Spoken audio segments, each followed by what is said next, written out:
Ողջույն։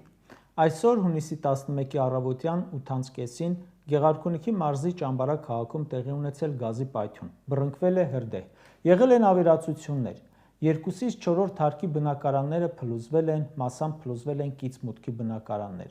Այս պահին հայտնի է 12 անձի հոսպիտալացման մասին, որոնցից 4-ը անչափահաս են, կա 4 զոհ, որոնցից 3-ը կին է։ Հիշեցի մի դեպքի մասին, որ 2018 թվականին էր կատարվել, իշխանափոխությունից ամիսներ անց։ Նիկոլը անմիջապես շտապեց դեպքի վայր, ու մանրամասները անընդհատ թարմացնում էր իր Facebook-յան էջում, նախ ինքն էր հրապարակում, հետո նոր այնը, բայց հիմա էլ 18-ը չէ, հիմա անգամ այդ լուրի տակ են մեղադրում Նիկոլին։ Այսօր իրար հետևից 3 գրառում արեց Facebook-ում, մեկը պայթյունից առաջ, 2-ը պայթյունից հետո, ոչ մի խոսք, ոչ մի ցավակցություն։ Ավետարանից մեջբերում արեց, թե մի տվեք սրբությունը շներին և ձեր մարգարիտները խոզերի առաջ մի գցեք, աստվածային խոսքեր, ավելացնեմ, իշխանությունն էլ չի կարելի տալ խոզերին ու շներին։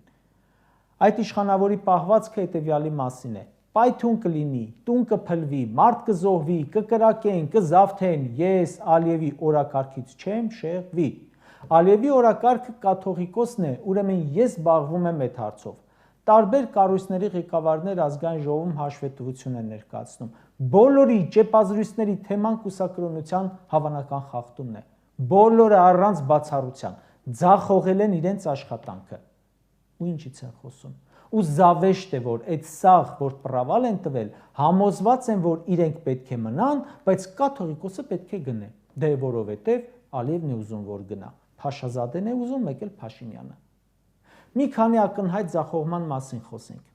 Սյունիքի մարզպետն ասում է հունիսի 6-ին անչափահաս 2 տղաները Ադրբեջանի օկուպացրած տարածք չեն անցել, օկուպացրածը իմ բառն է իհարկե, ԿՊԱ-կանի համար այն Ադրբեջան է։ Շփման գիծը չեն հատել, գերի չեն ընկել։ Իսկ ով էր ասում, որ հատել են շփման գիծը։ Ազգային անվտանգության ծառայությունը։ Ազգային անվտանգության ծառայությունը Նիկոլի օրոք ֆեյք կառույց է դարձել, իր չճշտված սուտ հայտարարությամբ սաղ երկիրը խառնեց իրար, որ ԱԱԾ տնօրենին հիմա հարց տաս կաթողիկոսի հեռացման փաշինյանական պահանջի մասին երկար բարակ հաստատ կխոսի, բայց իր ոլորտում խայտառակ ձախողում է։ Լավ, մինչև տղաների հայտնաբերվելը բոլորս գիտեինք, թե գերի են, որովհետև այդպես էր ասել ԱԱԾ-ն։ Պաշտպանության փոխնախարար Հրաչյա Սարգսյանին հարց են տալիս դեպքից, պատասխանում է տեղյակ չեմ ժողովուրդ ջան։ Պաշտպանության փոխնախարարը ասում է չեմ տիրապետում իրավիճակին։ Որ իրեն հարցնեք ՊՆ-ում ինչ ես աշխատում, դա էլ չկարողանա պատասխանել, ինչպես որ չէր կարողանում նշանակվելուց օրեր ու անգամ ամիսներ անց, որովհետև ՊՆ-ում եւս բարդակ է, ինչպես որ սատանա բռնող ԱԱԾ-ում։ Իսկ քննչական կոմիտեում բարդակ չէ, այդ կոմիտեի հափշտակած $590,000-ն էլ կոմիտեից են հափշտակում, ու քննչական կոմիտեի նախագահ Արթուր Պողոսյանը ոգևորված ներկայացնում է, թե ինչքան լավ են աշխատել։ Երբ քննչական կոմիտեից գումար են գողանում, դա նույնն է, որ ասենք զորամասից գողանան դրոշը։ Իսկ էկոնոմիկայի նախարարությունում, պետական եկամուտների կոմիտեում բարդակ չէ, ՊԵԿ-ի երեկվա հայտարարությունը կառավարության վախճանի մասին էր։ Հայկական բեռնատարները կուտակված են Վրաստանում, չեն թողնում հատել սահմանը, ստուգումներ են անում անհարկի, կոնյակագործները սննկանում են, ակցիաներ են անում, աշխատատեղեր են կրճատում։ Պետեկամուտների կոմիտեն ինչ է ասում։ Ասում է, քանի որ խնդիրը չի լուծվում, բեռնատարները կուտակվում են, ուրեմն չենք թողնելու այդ բեռնատարները Հայաստանից դուրս գան։ Սա Հայաստանի կառավարության խնդիրները լուծելու ձևն է փաստորեն։ Էկոնոմիկայի նախարարը մեծ խոսում էր, խոստանում էր Վրաստան գնալ կարգավորել, բայց ինչի չգնաց, թե չընդունեցին։ Նիկոլը Վրաստանի վարչապետին փաթաթվում է հենց հանդիպում է։ Արտահանողի խնդիրը լուծիր, փաթաթվելը ջանդամը լինի։ Հայաստանի բեռնատարների տարանցման խնդիրը սրանք լուծելը տեսան բեռնատարների ելքը արգելելու մեջ։ Կոնյակագործներ ջան, ձեր կոնյակները ինքներդ էլ բացեք խմեք։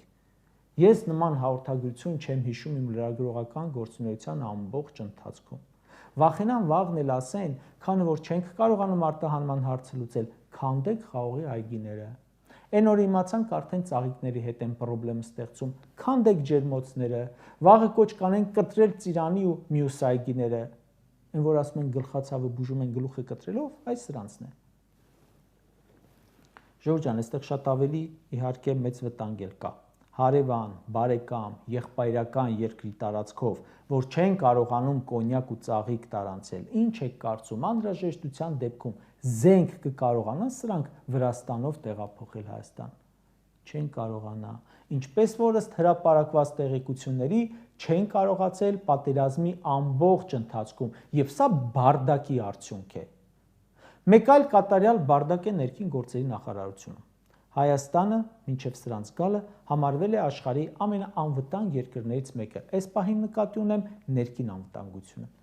Այսօր սակայն Հայաստանում մարդը շատ ավելի անպաշտպան է, քան Մեքսիկայում ու Սիցիլիայում։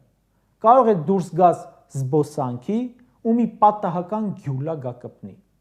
3 հունիսի 10-ին վիճաբանություն ու կրակոց է եղել փողոցի մեջտեղը, Երևանի Ավան վարչական շրջանի ամենաբանուկ մասերից մեկում, շուկայի մոտ, վիրավորվել են 2 հոգի, որոնցից մեկը պատահական տարեց անցորդ։ Սրանց օրոք կրիմինալ իրավիճակի տուժողները ոչ թե կամ ոչ միայն մասնակիցներն են, այլ պատահական անցորդները։ Մի քանի օր առաջ 4-րդ գյուղում էին իրար ծեծել, հետո մեքենաներով հետապնդել իրար, հետո պատահական անցորդների մոր ու 2-ամյա որդուն գցել ավտոյի տակ, մայրը մահացավ, որդին հայտնվեց հիվանդանոցի վերակենդանացման բաժանմունքում։ Գնացել քվեարկել են քո ապագակա կարգախոսին, որ սպանվեն փողոցներում։ Կրակոցները, դանակահարությունները մեր երկրում, հատկապես Երևանում ու փողոցի մեջտեղը ամենօրյա են։ Մենակ հունիս ամսին արդեն մի քանի տասնյակ դեպք է եղել։ Ամիրյան փողոցի բակում գիշերը դանակահարել են 22-ամյա երիտասարդի։ Շենգավիթում շենքի բակում կրակել են 2 հոգի վիրավորվել է։ Վարդանանց փողոցում ինքնաձիգից արձակել են 6 կրակոց։ Դավիթաշենում դանակահարել են երիտասարդի։ 8-րդ դասարանի աշակերտը էլի Երևանում կրակել է դպրոցի պատուհանների վրա։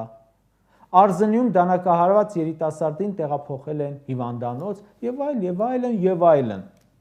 Կրկնում եմ, Նիկոլ Փաշինյանի օրոք հանցագործությունները բազմապատկվել են։ Գողությունները, հատկապես մեքենաների թալանը, սպանությունները, կրակոցները, թմրաշրջանառությունը սաղաճել է թվերը։ Ու զավեշտը գիտեք որն է։ Այս բարդակի մեղավորներից մեկը ոստիկանապետ փոխնախարար Արամ Հովհաննիսյանը աշխատանքից ազատվում է ոչ թե հանցագործությունների շատացման պատճառով, ոչ թե բեսպրեդելի պատճառով, այլ տիկին նախարարի հետ ինչ-որ կոնֆլիկտ ունենալու պատճառով։ Արամ Հովհաննիսյանը համաժողովրդական խաղաղ հավաքը ցրելու համար նռնակներ են նետում մարդկանց ձեռք ու ոտք պոկում։ Չի ազատվում աշխատանքից։ Արամ Հովհաննիսյանը ցրում է արևմտամետների 20 հոգանոց հակառուսական ակցիան, այն էլ շատ քնքուշ ձևով 2 օր անց ազատվում է աշխատանքից։ Ում են նշանակում նրա տեղը քրեական հեղինակության հորեղբոր տղուն։ Մալադեց քեզ Տիկին Սարգսյան, գաստուր, թե բա նշանակվել է ոստիկանությունը բարեփոխելու համար։ Հաբա։ 3 քաղաքացիական պայմանագիր են նիստի արել, քաղաքական հարցեր են քննարկել, հանցագործությունների, դժբախտ պատահարների, արտահանման ու այս թվարկածս բաների մասին խոսել են։ Ոչ, վստահ եմ, ոչ, մտքներով էլ չի անցել։ Ավելի շուտ ուղիղ կապով քննարկել են Ադրբեջանի հետ մայրաթոռի նկատմամբ գրոհը։ Սրանց նպատակը իրենց բարիքների պահպանումն է, ժողովուրդ։ Արդեն հաստատված է, որ Նիկոլենք երբեք էլ ոչ երկրի մասին են մտածել, ոչ ժողովրդի մասին են մտածել։ Մտածել ու երազել են այն մասին, որ կառավարության շենքում ոչ թե նստած լինի ՀՀԿ-ն, այլ ՔՊ-ն, ոչ թե լինի Սերժ, այլ լինի Նիկոլ։ Ունենան իրենց սեփական օլիգարխները, պետբյուջեն լինի իրենց սեփական գրպանը, չուլաններից տեղափոխվեն առանձնատներ։ Երազել են բարիքների մասին ու եկել տիրացել են։ Այս խնդիրները այն ժամանակ էլ կային, մի քիչ ավելի պակաս արտահայտված, ու իշխանությունը նույն կերպ էր արձագանքում։ Ու հետաքրքիր է, դու պետք է 2026 թվին գնաս քարոզարշավի, ասես մեզ ընտրեք, որ ինչ լինի։ Արտահանողի ճամփեն, որ բացես, հանցագործությունների դեմն առնես,